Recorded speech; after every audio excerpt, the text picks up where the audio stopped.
కవిత గారికే మీరే పర్సనల్ గా అటెండ్ అవ్వాలని ఇచ్చి ఉండొచ్చు నోటీసెస్.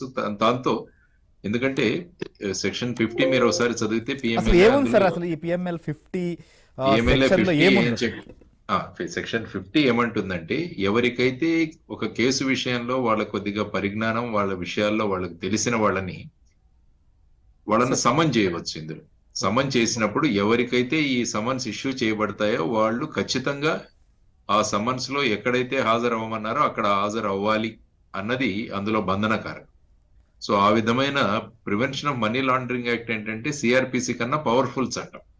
అందుకనే చట్టం ఏం చెప్తుందంటే ఎప్పుడైతే ఒక స్పెషల్ యాక్ట్ ఉంటుందో ఆ సార్ స్పెషల్ యాక్ట్ అన్నది జనరల్ యాక్ట్ కన్నా ప్రాధాన్యత సంతరించుకుంటుంది అన్న. సో ఆ విధంగా ఇందులో కంపల్షన్ ఉండాలి. తర్వాత వచ్చిన తర్వాత వారికి తెలిసిన విషయాలన్నిటినీ కూడా ఖచ్చితంగా వారి ముందు తెలియజేయాలి. తర్వాత ఆ స్టేట్మెంట్ లో సంతకం పెట్టాలని కూడా ఇందులో ఉంటుంది. సో ఆ విధంగా మీరు చూస్తే పిఎంఎల్ఏ అన్న చట్టం చాలా పవర్ఫుల్ చట్టం. దీన్ని సుప్రీంకోర్టు కూడా మన 3 జడ్జి బెంచ్ కూడా దీన్ని అప్హోల్డ్ చేసింది. సో ఆ విధంగా చూసుకుంటే చట్టానికి సహకరించడం అందరి యొక్క బాధ్యత. కాబట్టి ఆ బాధ్యతగా ఈరోజు వారు అటెండ్ అవడం జరిగింది.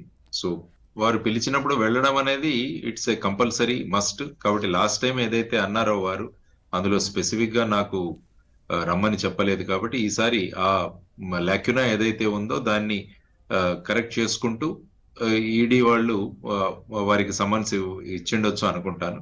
లాస్ట్ టైం వారు చెప్పిన ఇంకొక ఇష్యూ ఏదైతే సుప్రీంకోర్టులో వారు తీసుకువెళ్లారో అందులో ఏమన్నారంటే సిఆర్పిసిలో ఎప్పుడైతే 160 నోటీసెస్ ఇచ్చి ఎవరినైనా సమన్ చేసినప్పుడు వారికి ముఖ్యంగా మహిళలు, పిల్లలు, వృద్ధులు వారిని ఆఫీసుకి రమ్మనకూడదు, పోలీస్ స్టేషన్ కి రమ్మనకూడదు. వారు ఏ ప్రాంతంలో ఉంటారో ఆ ప్రాంతంలోకి వెళ్లి వారిని క్వశ్చన్ చేయాలి, లేకుంటే వాళ్ళ స్టేట్మెంట్ తీసుకోవాలి అన్నది.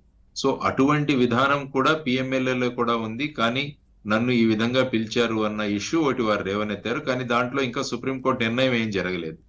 సో నిర్ణయం జరగకుండా మళ్ళా ఆ విషయాన్ని ఇక్కడ ఎందుకంటే వీళ్ళ నిర్ణయం తీసుకోలేదు. ఎందుకంటే ఆ చట్టంలో అది it is silent on that. Section 50లో ఈ విధంగా లేదు. సెక్షన్ 160 సిఆర్పిసిలో ఆ విధంగా ఉంది.